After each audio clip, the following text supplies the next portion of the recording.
Here is how to back up any Android phone. So I'm currently using a Google Pixel 3 XL, but this will work for any Android phone because it has the same UI, same software, and same Android 12, 13, 14. So first you want to go to your settings, and then there's going to be a search bar on the top of settings. You can search up backup right here, and you can press backup, or if you actually scroll down to your system settings, there's a button that says backup.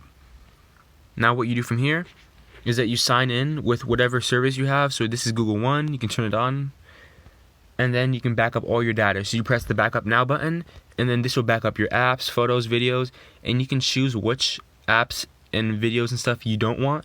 Let's say I don't want SMS messages backed up. You can click on that, and you can have it turned off. Or if I want a certain amount of apps backed up, for example, I don't want other apps, you can turn that on and off. So once you do that, you press back up and it'll back all your data to the cloud or whatever your service you're using.